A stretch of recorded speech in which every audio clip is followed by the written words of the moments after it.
Là, on est sur quelque chose d'exceptionnel. Oh là là, quelle croustillance. Pop, pop, pop.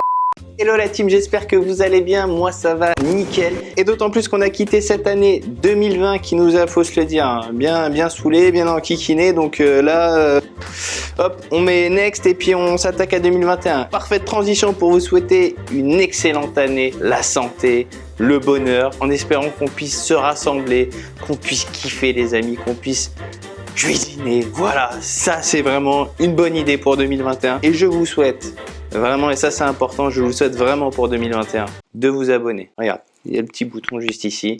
Abonne-toi, ça te coûte rien et en même temps tu seras parmi les premiers parce que ça c'est une chaîne montante les amis. Faut être là au démarrage. Eh oui, eh oui, eh oui, eh oui, eh oui. Pour célébrer cette année 2021 et ces beaux jours de janvier avec l'épiphanie qui nous arrive en pleine face, je vous propose une recette de galettes des rois. Mais attention, pas n'importe quelle galette des rois, vous êtes en train de vous dire. Des galettes des rois, il y en a partout sur YouTube, il y en a partout dans les livres de pâtisserie. Qu'est-ce que tu vas nous apporter en plus ? Je vous réponds les amis, j'ai été prendre toutes les petites astuces des grands chefs, Conticini, Frédéric Anton, Grolet, Cyril Lignac, je les ai toutes prises, je les ai toutes analysées, j'ai comparé les grammages, j'ai essayé de comprendre les petites astuces de l'un, les petites astuces de l'autre, et j'ai tout rassemblé en une vidéo. Alors ça, je pense que personne ne l'a fait ça. Personne ne l'a fait, ça m'a pris énormément de temps, mais aujourd'hui, il y a toutes les infos pour faire la meilleure galette des rois dans cette vidéo. Par contre, sur l'exécution, je vous promets rien. Je vous promets rien. Donc si vous avez envie de faire cette recette avec moi, je vous mets comme d'habitude la petite liste des ingrédients juste ici. Il y a tous les grammages, toute la liste, donc n'hésitez pas à acheter tout ça. Concrètement, comment ça va se passer? On va faire la pâte feuilletée et donc on va d'abord faire ce qu'on appelle une détrempe et ensuite on va abaisser la pâte et on va faire nos espèces de tours qu'on va mettre au frigo toutes les quarts d'heure. Voilà, et donc ça ira assez vite et ça sera pas contraignant. On va faire aussi la petite crème frangipane. On va faire classique, crème d'amande plus crème pâtissière. Je vais vous donner les petites astuces pour retrouver la petite Madeleine de Proust. Et bien évidemment, parce qu'on connaît, hein, on fait des galettes, on mange et on dit ah, on retrouve pas le goût que j'avais dans l'enfance. Là, on va essayer de la retrouver. Je vous propose qu'on rentre dans le vif de la recette. C'est parti, let's go.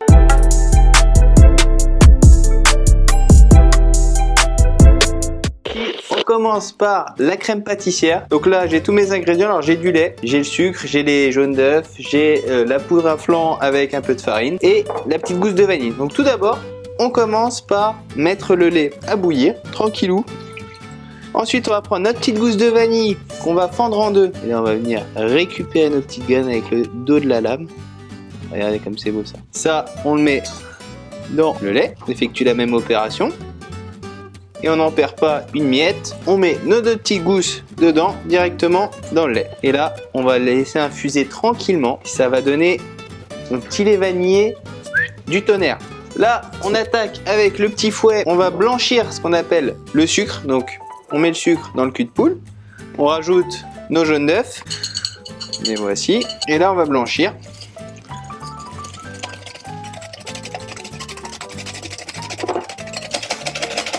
On y va. Là, on fait jouer le deltoïde.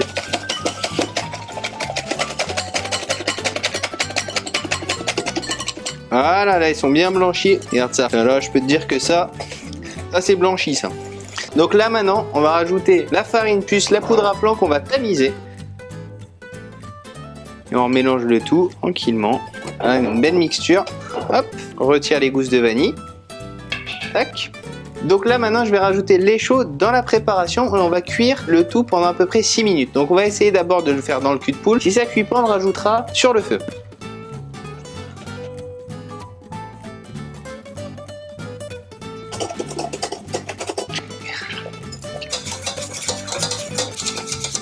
Là je rajoute la petite noix de beurre dans la crème. C'est plutôt pas mal. On va faire le petit test avec le dos d'une cuillère. Donc là, c'est vraiment pas mal du tout. Oh là là là là là là. Magnifique ça. Donc maintenant, le petit secret pour la petite Madeleine de Proust là, c'est de rajouter du rhum dans cette pâtissière. Du rhum cru.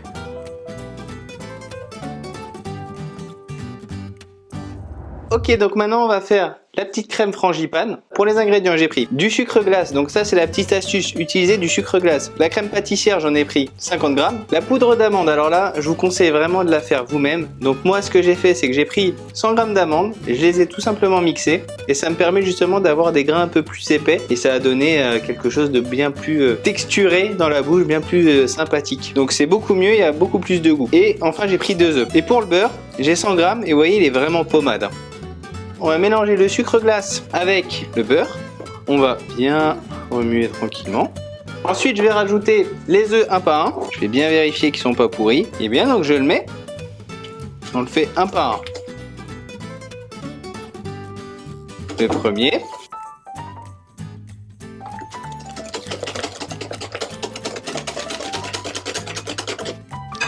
J'incorpore nos petites amandes fraîches là qu'on a bien mis en poudre. Oh là là, regardez, c'est ça qu'on aime dans la frangipane.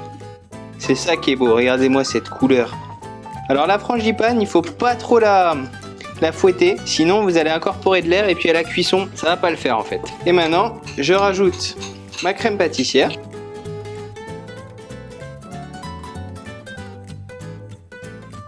Donc voilà, donc là on a notre petite frangipane qui est nickel. Je vais la mettre au frais. Et puis on va passer à la suite.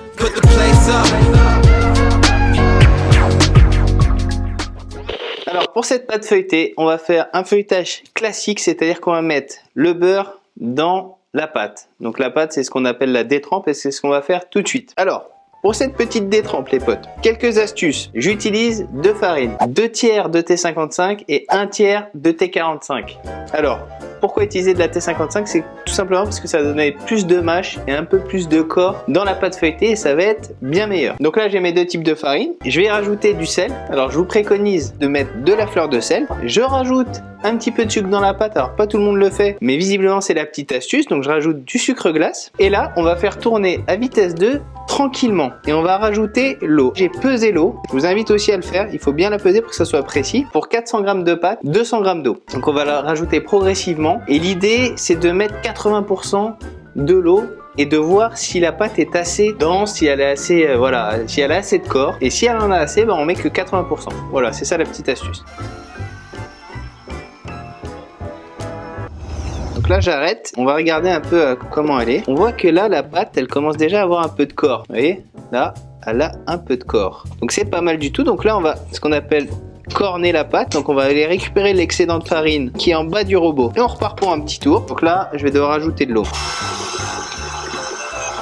Je vais sortir la pâte et on va la travailler légèrement. Il faut qu'elle ait un peu de corps. Faut pas la rendre trop élastique, c'est important. Donc maintenant, j'ai plus qu'à lui faire sa petite croix. Ça va favoriser la détente de la pâte. On vient de filmer la détrempe, donc maintenant, je vais la mettre au frais. Alors, minimum 30 minutes de repos. Si vous pouvez la faire reposer une nuit, par exemple, c'est encore meilleur. La suite, c'est quoi? Ça va être de préparer le beurre qu'on va mettre dans la détrempe qu'on vient de préparer. Donc là, ce qu'on va faire, les amis, c'est très simple. On va prendre une plaquette de beurre, tout simplement. On est des grosses brutes. Boum! Et puis on va le taper comme des bourrins. Alors on va pas le taper n'importe comment par contre. Eh oui, en fait on va essayer de faire un carré de beurre de 20 cm. Donc pour ça, la petite astuce c'est de préparer un petit film à papier cuisson. Vous allez préparer une sorte de carré. Donc moi je l'ai fait en avance, vous voyez. Je fais 20 par 20. Donc j'ai préparé les pliages. Je vais mettre le beurre ici à l'intérieur et je vais replier. Et après on va taper avec un rouleau à pâtisserie, ça sera nickel. Donc c'est parti. Boum. Je le mets là. Alors le beurre, il est à température. Il est sorti un petit peu avant et ça permet à ce qu'il soit plus maniable. Quand tu vois tout le beurre qu'il y a, t'as compris qu'il va falloir aller faire du sport derrière. Moi je te le dis. C'est hyper satisfaisant ça. Ça y est, on a notre petit beurre, donc je vais le mettre au frais. Et puis après, let's go pour le mettre dans la détrempe. Allez, c'est parti. A few moments later. Et nous revoilà pour continuer la recette. Donc j'ai sorti la détrempe et le beurre. Alors je les ai sortis un petit peu avant pour qu'ils soient les deux à la même température. Maintenant on va pouvoir attaquer ce qu'on appelle le tourage. Je fleure un peu le plan de travail. Et là maintenant on va étaler la petite croix. On va partir sur chaque extrémité et on va essayer de laisser une épaisseur plus grande au milieu en fait. Donc on va étaler plus sur les bords. Alors le but c'est d'aplatir la pâte pour pouvoir rentrer le carré de beurre. Là on n'est pas loin là. On n'est pas loin du tout. Il fallait pas le laisser plus longtemps dehors, pas peu plus, pas peu moins, voilà. Ça, on pose là. Et là, je tire un peu la pâte. On soude bien. On donne cette jolie forme carrée. Et là, on commence à faire circulariser le beurre en tapotant comme ça. Et maintenant, on est parti. On va étaler la pâte. Alors, la petite astuce, pour pas qu'elle parte dans tous les sens, c'est de marquer les bords. Ici 1, ici 2. Il faudrait qu'on ait 3 fois plus long que large. Ok, donc là, on va replier sur le premier tiers. Tac. Et là, on lui fait faire son petit quart de tour.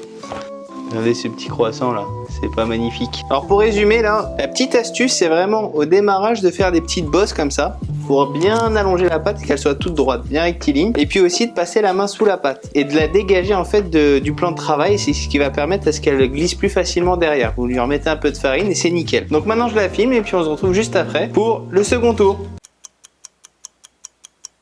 Alors en tout, on va faire 4 tours parce qu'il faut pas faire trop de tours sinon, en fait le truc c'est que la pâte elle va avoir beaucoup trop de couches et puis le risque c'est que le beurre se mélange avec la pâte et que en fait ça n'ait pas l'effet escompté et qu'elle ne monte plus. Donc 4 tours ça suffit parce qu'en fait on replie à chaque fois 3 fois. Donc si vous faites le calcul 3 fois, puis le tour suivant 3 fois on est déjà à 9, puis le tour suivant on est à 27, puis le tour suivant on est à 81. Donc je vous préviens, si vous continuez 5 tours, 6 tours, c'est un 1000 pâtes que vous allez faire. T'as compris la blague? Allez, je te l'explique pas.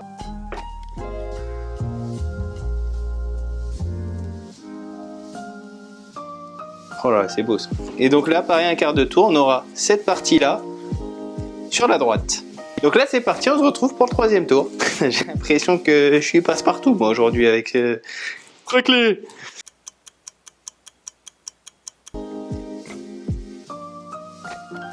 C'est hyper satisfaisant en vrai de faire de la pâte feuilletée. Moi je te le dis, hein. Tu fais ça l'après-midi, un jour t'as rien à faire, tu te dis je fais une pâte feuilletée, je vais feuilleter de la pâte, je vais faire des 1000 pâtes. T'y vas, c'est une activité ludique. Moi je te dis, tu peux que te marrer. Dans cette période à la noix, tu peux que te marrer. Alors je fais un peu le con, mais par contre c'est important de pas trop écraser la pâte quand vous l'étalez. Parce que sinon toutes les couches peuvent se mélanger et là la tuile, ça monte plus. Le feuilletage ne montera pas. Donc il faut faire attention à ça.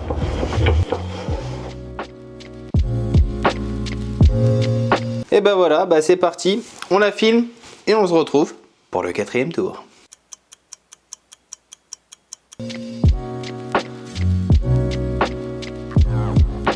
Elle est prête, elle est nickel chrome. Regardez ça. Superbe, on n'a plus qu'à la filmer, la remettre au frais 15 minutes et puis ensuite on viendra la baisser et ça sera nickel et on pourra commencer à faire la galette.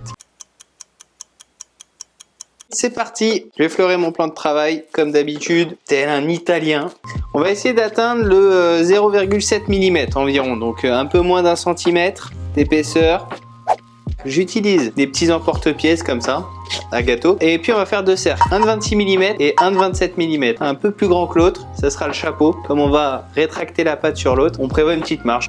Donc les chutes, vous les gardez pour faire des feuilletés, des petits fours, des petits gâteaux Arlette, ce que vous voulez. Mais ne les jetez pas quoi, faites-en quelque chose. Mettez-les au frigo et puis vous pourrez abaisser la pâte, puis vous faites l'apéro quoi. On récupère maintenant notre petite crème frangipane et puis on va garnir la galette. Donc là vous pouvez utiliser soit une poche à douille, soit le faire comme moi, hein. On va mettre un petit peu de crème au milieu. Et on va laisser 2 cm sur le rebord pour pouvoir fixer l'autre pâte. On n'oublie pas notre petite fève qu'on va déposer juste ici. Tac. On va venir humidifier les bords avec de l'eau froide. On plie comme ça l'autre pâte pour venir se positionner bord à bord. On la referme comme ça. Là, on va venir doucement souder nos bords.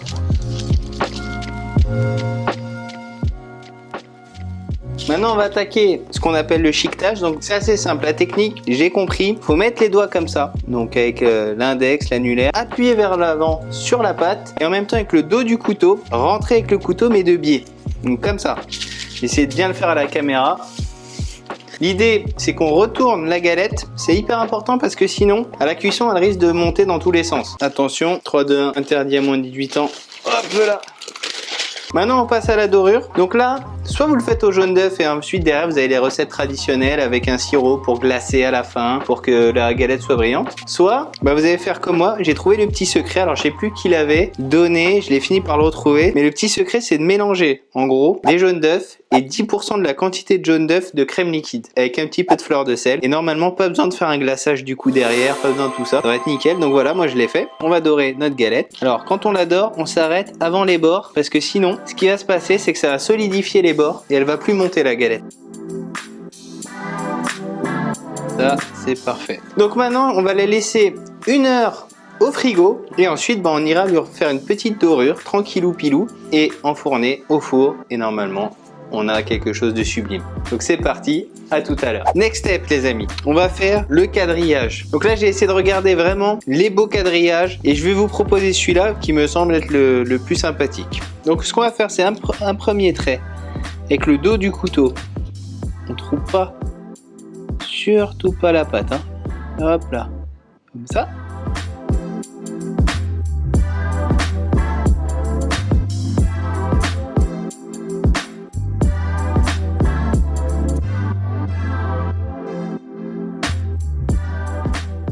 Mais franchement, là on est sur quelque chose d'exceptionnel. Je suis pas peu fier. Moi je te le dis. Là on est sur quelque chose qui va donner probablement la meilleure galette. À toi de me le dire.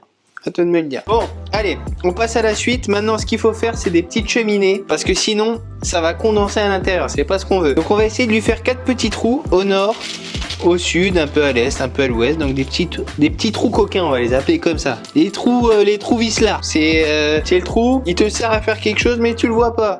Hop là, tu vois. Ce qu'on va faire, on préchauffe le four, chaleur tournante, 180 degrés, on le met 15 minutes et ensuite on baisse le feu et on va le faire 15 minutes à 160.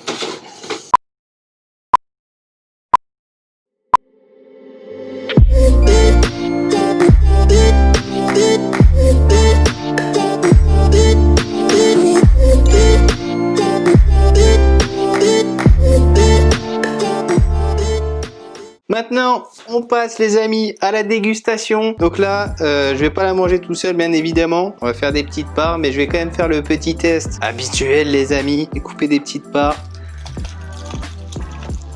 Oh là là, quelle croustillance. Ça se trouve j'ai la fève. Hein. Ça je vous le dirai à la fin de vidéo si je l'ai eu ou pas. En attendant, le petit test.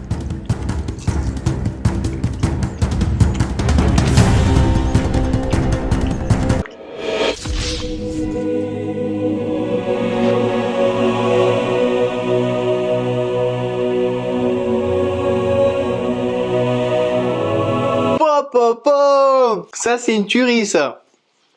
Oh la tuerie. Incroyable. Je tape le deuxième croc là.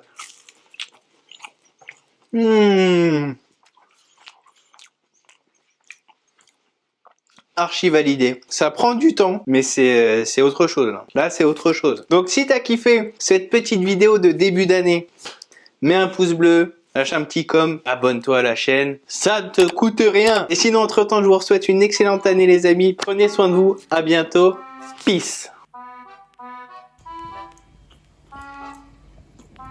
La petite fève.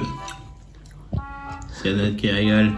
T'as une miette. Ah bah les steaks. Gamin, ça régale.